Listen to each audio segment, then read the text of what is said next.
Привет из Дубая. С вами передача «Голубь мира», где разбираем крутые навыки. Спрашиваем на английском, отвечаем на русском. Подтягивайте язык или смотрите перевод в тайм-кодах. Let's talk about game theory and let's start with the definition. It was ancient times when people start to play. They were using some dice, some cubes, money, and a lot of people who wants to win. But it is not easy. If everyone wants to win, there would be no winner. And also, I have a saying: if you want to play with casino, better first go to Macau or Las Vegas and to see this magnificent hotels and so on to understand that it is not easy to play against the system. When we talk about game theory, we talk about different rules, how not to lose, but not to win, to be honest. And when it was the first time when I heard about the game theory, I was thinking it's really about computer games or like a desktop or cardboard games. So what is the definition of the game here, like in this context? There are several definitions about games which correspond to the game theory, but usually we say that if there are several players, not robots, not computers, but people, they want to sit on the same table, they have something on it, like money or maybe some chips, and they want to share it in another way. If you are lucky, you could have more. If you are not lucky, you will have the less. And when it comes to fundamentals or building blocks or principles of the game of theory, what are they and how to use them and in which levels we will need to learn about them in order to understand the entire concept? Usually, in our lectures, we could pass just seven of principles, and let's talk about the major ones. First, think as you already won, and you just should go in opposite direction. So go from your victory back to the present time. Second, never think how to win the part which could belong to you, but you should think how to make this cake bigger, to divide something bigger than laying on the table. And third, there is signals and stimulus which you could show or you could detect from other players to understand how they will play. You could make your own strategy and understand their strategies. So when it comes to different outcomes of the game, you mentioned that actually one is when you can win the game. It probably could be a tie when no one wins, or like the zero sum is equal to the same as it was before, or maybe the lose game. So what is the game of the game theory is really about? Game theory is about how to calculate the best moves. A lot of people who think that this is just a lucky chance or lucky strike, and they expect for something unusual, maybe a blessing from the heaven. But if you know math, if you know some formulas or equation, you will understand that sometimes games are not could be accepted. For example, I don't remember how to say it in English. Truth covered. Covered. There's a covered game when several people trying to face each other on the cars, on the racing cars, and it is not easy to not to turn steering wheel and to go exactly to this car accident. You could lose legs, you could lose your head, and this game doesn't worth it. But the game theory is saying to us that this game should be played before it would be announced. You should have like a reputation and no one will dare to give you the challenge. We spoke about the players as the actors of the game, so probably they do have certain level of preparation or maybe certain level of the skills that they need to enter the game. So what are the grades exist in those dimensions and how to move from one to another? First, you should know just the rules. You will hope for the best, and you will follow the rules, and you will get the result as it comes. But maybe sometimes you will meet fraudsters, and you should also take it into account. And there is a second grade. You should play very attentively, not look just your cards, but also cards of other people, or as usually in English says, hands. Yes, in poker we have not the cards, we have a hands. Yes. That's correct. It's a poker hand. Okay, thank you. And the third grade of playing game is to understand when to exit, because for example on the beach or maybe in some place where people drink beer, there are a lot of people. In Russian there is a name katale, but I don't know how to say it in English. Probably Cheaters, con, C-O-N, like the cons, scammer, but like in a smart scammers. way. Okay, so they will invite you, and maybe they will lose on your behalf 2 or 3 games, and you will realize that you have a lucky ticket for today, or maybe you are blessed for today, and you will continue until you will sit just in single trousers. So this is how we actually arrived to the part when we're talking about the losing the games.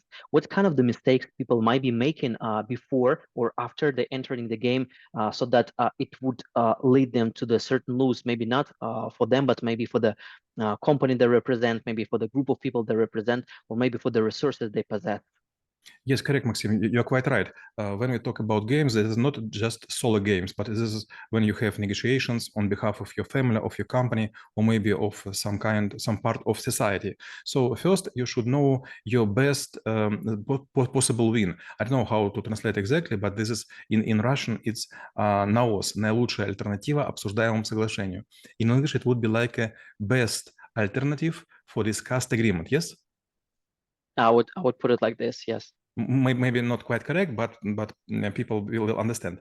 So you should very attentively look.